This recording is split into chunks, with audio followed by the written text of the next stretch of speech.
Best varicose wines చికిత్సనే పొందండి. నొప్పి లేని చికిత్స కోసం సంప్రదించండి ఎబిస్ హాస్పిటల్. సుమన్ టీవీ ప్రేక్షకులకు నమస్కారం.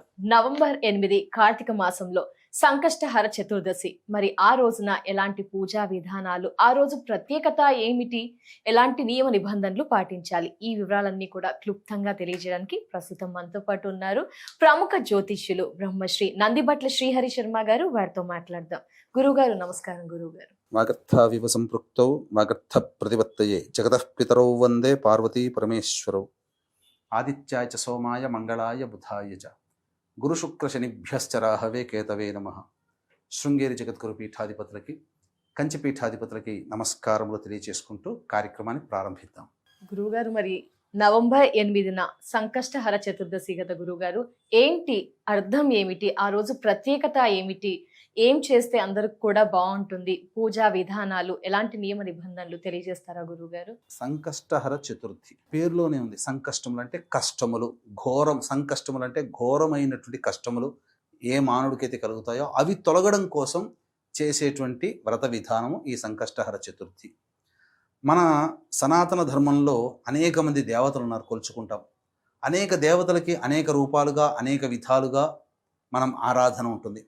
శివుడికి మాస శివరాత్రి, విష్ణువుకి ఏకాదశి, అమ్మవారికి అష్టమి, అమావాస్య, చతుర్దశి తిథుల్లో, సుబ్రహ్మణ్య స్వామికి షష్ఠి తిథులు, అలాగే గణపతికి ఈ యొక్క సంకష్టహర చతుర్థి అనేటువంటిది. అయితే గణపతిని ఉపాసన చేసేటువంటిది రెండు రకాలు.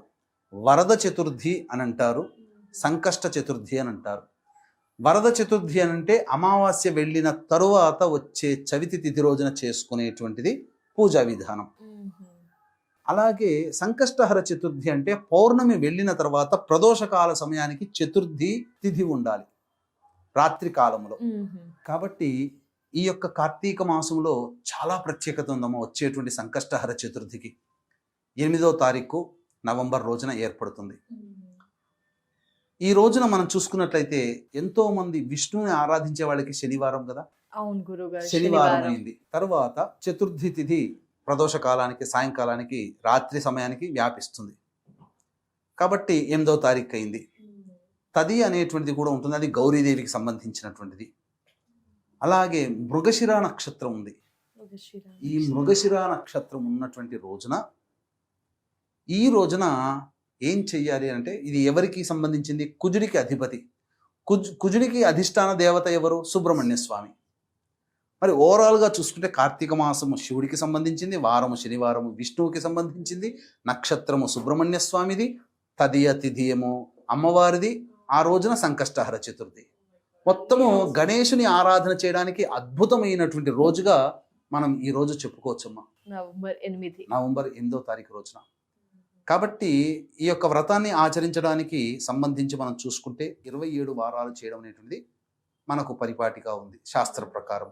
కొంతమంది అన్ని రోజులు చేయలేక ఒప్పుకున్నటువంటి కారణం చేత 16, 18, 11, 9, 7, 5 ఇలా 3 కనీసం వారాలు ఈ యొక్క సంకష్టహర చతుర్థి వ్రతాన్ని ఆచరిస్తారు. ఈ సంకష్టహర చతుర్థి వ్రతం అనేటువంటిది కూడా చాలా నియమముగా చేయాలి. శివరాత్రికి ఏ విధంగానైతే, ఏకాదశికి ఏ విధంగానైతే ఉపవాస నియమాన్ని పాటిస్తామో, తమ కోరికలు, సంకష్టములు నెరవేరాలనే ఉద్దేశముతో అటువంటి ఆచరించే వాళ్ళు ఈ రోజున అదే విధానముగా సూర్యోదయం ప్రభృతి మొదలుకొని సూర్యాస్తమయం వరకు కూడా నిరాహారముగా ఉండాలి. పాలు, పండ్ల పదార్థాలు తీసుకోవచ్చు, తప్పులేదు. ఇక ప్రధానంగా మనం గమనించుకున్నట్లయితే దుర్ముహూర్తం 7:52 వరకు సాధారణంగా ఉంటుంది. కాబట్టి వీలైతే సూర్యోదయం కంటే ముందే నిద్రలేచి కాలకృత్యాదులు తీర్చుకొని పూజా మందిరంలో దీపారాధన చేసి గణేష స్తోత్రాన్ని ప్రారంభించుకుంటే ఇబ్బంది లేదు. ఒకవేళ సూర్యోదయం తర్వాత లేచి కాలకృత్యాదులు తీర్చుకుంటే 8 గంటల వరకు వేచి చూడడం ఉత్తమం. ఆ 8 గంటలకి ఇంట్లో దీపారాధన చేసి చక్కగా ఈ యొక్క తామ్ర గణపతికి కానీ, ఇత్తడి గణపతికి కానీ, లేదా శ్వేతార్క గణపతికి కానీ, లేదా కనీసం చిత్రపటం, గణపతి చిత్రపటానికైనా కానీ పూలమాల సమర్పించి ధూపము, దీపము, గంధము, అక్షితలు ఈ విధంగా అలంకరణ చేసి చక్కగా గణపతి సహస్రనామ పారాయణం చేయాలి. చేసి ఆ గణపతి పెట్టినటువంటి ప్రదేశంలో 3 పిడికిళ్ళు బియ్యం అక్కడ పెట్టాలి. ఎర్రటి, పసుపు, ఆకుపచ్చ రంగు వస్త్రంలో పెట్టాలి. పెట్టి గణపతి యొక్క ఆరాధన చేసుకోవాలి. సహస్రనామ పారాయణం చేసి తదనంతరం ఏదైనా దేవాలయానికి వెళ్ళి ఆ దేవాలయంలో, గణపతి దేవాలయంలో గణపతికి గరికతో అర్చన, లేదా ఇంట్లోనైనా చేసుకోవచ్చు, లేదా గణపతికి అభిషేకం జరిపించడం. ఇంటికి వచ్చిన తర్వాత గణపతిని స్మరించుకుంటూ గం గణపతయే నమః, గం గణపతయే నమః అనుకుంటూ మనసులో అనుకుంటూ ఉండాలి. ఆ రోజున ఏదైనా కానీ శక్తి కొలది దాన కార్యక్రమాలు చేయాలమ్మా. చేయాలి, మనస్ఫూర్తిగా చేయాలి. ప్రదోషకాల సమయానికి మళ్ళీ ఆ యొక్క గణపతి దేవాలయంలో జరిగేటువంటి గణపతి హోమంలో కానీ, లేదా సంబంధించినటువంటి ఏదైనా కానీ ఇంట్లోనైనా కానీ మళ్ళీ చక్కగా దీపారాధన చేసి అప్పుడు గణపతికి ఇష్టమైనటువంటి కుడుములు, అలాగే ఉండ్రాళ్ళు, సంబంధించినటువంటి పాయసము, ఇవన్నీ ఆ బియ్యం వండుతారు కదమ్మా, ఆ బియ్యంతో ఆ 3 పిడికిలు పెడతారు కదా, ఆ 3 పిడికిలతో చేసినటువంటి బెల్లం పాయసము ఆ స్వామికి నైవేద్యంగా పెట్టి గణపతికి సంబంధించినటువంటి వ్రత కథలు ఏవైతే ఉంటాయో అవన్నీ కూడాను ఆ రోజున స్మరించుకోవాలి.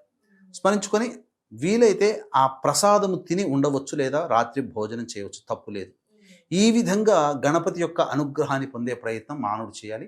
ఈ యొక్క సంకష్టహర చతుర్థి గణపతికి కొన్ని నియమాలు అనేటువంటివి ఉన్నాయి. వీక్షించేటువంటి సుమన్ టీవీ ప్రేక్షకుల్లో ప్రధానంగా ఈ సంబంధించినటువంటి అనేక రకాల సమస్యలు మానవుడికి కలుగుతుంటుంటాయి. ఏ సమస్య పరిపూర్ణంగా ఉండదు. అంతేకాకుండా మానవుడు ఒక అడుగు ముందుకు వేస్తే 2 అడుగులు వెనక్కి వేయడం, ప్రతి పనిలో అపజయం కలగడం, నిరాశ నిస్పృహ తప్ప ఏ పనిలో ముందుకు సాగలేకపోవడం, అన్నీ నోటిదాకా వచ్చి వెనక్కి వెళ్ళిపోతుంటుంటాయి. ఇది జాతకరీత్యా అనుకుంటారు, కాదు. ఇది ప్రధానంగా మన కుటుంబంలో ఉన్నటువంటి ప్రేత బలి ప్రభావం వల్ల, ప్రేత శాపము వల్ల ఇటువంటి సమస్యలు కలుగుతాయి. ఇటువంటి ప్రేత శాప నివృత్తి జరిగితేనే కుటుంబంలో ప్రశాంతత, సుఖభోగాలు, ఇంట్లో చక్కగా శుభకార్యాలు జరుగుతాయి, అనుకున్న పని నెరవేరుతుంది, ఒక ఇంటి వాళ్ళు అవుతారు, సంతానవంతులు అవుతారు. ఎలా మనం గుర్తుపట్టడం అంటే తండ్రి వైపు 6 తరాలు, తల్లి వైపు 3 తరాలు, భర్త వైపు 6 తరాలు, భార్య వైపు 3 తరాల్లో దుర్మరణాలు కనుక ఉంటే వాటిని ప్రేత శాపము అని అంటారు. ఇట్టి ప్రేత శాప నివృత్తికి కార్తీక సోమవారము త్రయోదశి తిథి కలిసినటువంటి రోజున గోకర్ణ క్షేత్రంలో మన పీఠమాధ్వర్యంలో ప్రేత శాప నివారణ, పంచశాప నివారణ అంటే స్త్రీ శాపము, గురు శాపము, దైవ శాపము, సర్పశాపము, అలాగే గురు శాపము, ఇటువంటి పంచశాప నివృత్తికి నివారణ కార్యక్రమాలు, త్రిపిండి శ్రాద్ధం అనేటువంటివి జరిపించడం జరుగుతుంది. ఒకే పూజ వల్ల మీ జాతకరీత్యా ఉండే సమస్త శాపాలు తొలగిపోయి ఆనందకరమైన జీవితాన్ని భవిష్యత్తులో మీరు పొందుతారని చెప్పడంలో ఏమాత్రం సందేహం లేదు. కాకపోతే ఇక్కడ కొన్ని మైనస్లు అనేటువంటివి ఉన్నాయి. కొంతమంది నక్షత్రాల్లో జన్మిస్తేనే ఈ యొక్క ప్రేత శాపం అని చెప్పి భయపెడుతున్నారు. నక్షత్రాల్లో జన్మిస్తే ప్రేత శాపం అనేటువంటిది ఏమీ లేదండి, అది గుర్తుపెట్టుకోండి. అలాగే చాలామంది డైరెక్ట్గా పులోమని వెళ్ళిపోవడం వల్ల ఏం జరుగుతుంది, సరైన వాళ్ళు మీకు దొరకరు. అంతా మేము బాగా చేయిస్తామని అంటారు, కానీ కాంపిటీషన్గా తూతూ మంత్రంగా పురాణోక్తంగా చేయిస్తున్నారు. కాబట్టి మన పీఠమాధ్వర్యంలో నవంబర్ 17వ తారీఖు రోజున సశాస్త్రీయమైనటువంటి విధానముతో ఈ ప్రేత శాప నివారణ హోమాలు, పంచశాప దోష నివారణ హోమాలు అనేటువంటివి జరిపించడం జరుగుతుంది. అవకాశం ఉన్న వాళ్ళు స్క్రీన్ పైన కనిపిస్తున్నటువంటి నెంబర్కి కాంటాక్ట్ చేసి వాటి వివరాలు పూర్తిగా తెలుసుకొని వీలైనంత త్వరగా ఈ కార్యక్రమంలో నమోదు చేసుకునే ప్రయత్నం చేయండి. తప్పకుండా ఇప్పటి వరకు దాదాపు 1500 మందికి పైగా కుటుంబాల్లో ఈ యొక్క దోష నివారణ జరిగి అందరూ సుఖశాంతులతో ఉన్నారని చెప్పవచ్చు. అవకాశం ఉంటే కార్యక్రమ తదంతా కాంటాక్ట్ చేసి ఈ కార్యక్రమంలో ఎలా పాల్గొనాలి, స్వయంగా రాలేని వాళ్ళ కోసం బ్రాహ్మణుని కర్తగా పెట్టి చేయించడం జరుగుతుంది. ఈ యొక్క వివరాలను, పూర్తి వివరాలు తెలుసుకోవచ్చు. ఇక ఈ యొక్క సంకష్టహర చతుర్థి రోజున గణపతికి సంబంధించినటువంటి కథలు అన్నీ కూడా మనస్సున తలుచుకొని ఆ స్వామి యొక్క అక్షితల శిరస్సును వేల్చుకొని స్వామికి సంపూర్ణంగా నమస్కారం చేసుకొని మా యొక్క సమస్యలు పూర్తిగా నెరవేరాలి, తొలగిపోవాలి, ఇదే నీకు చేసేటువంటి విన్నపం స్వామి అని చెప్పి ఆ స్వామి దగ్గర మనస్ఫూర్తిగా ఉండి ఒక 8 గుంజీలు తీసి తర్వాత చంద్ర దర్శనం చేసుకోవాలి. ఈ చంద్ర దర్శనం చేసుకొని అప్పుడు స్వామికి పెట్టిన ప్రసాదము తిని ఆ రోజంతా ఉపవాసం ఉండవచ్చు, లేదా భోజనము తాంబూలాదులు స్వీకరించి ఆ ప్రసాదం స్వీకరించవచ్చు. ధన్యవాదాలు గురువు గారు. సంకష్టహర చతుర్థి గురించి పూర్తి వివరాలు మాకు మా వ్యూయర్స్ కి అందించినందుకు నమస్కారం గురువు గారు. సర్వం శ్రీ ఉమామహేశ్వర పర బ్రహ్మార్పణమస్తు.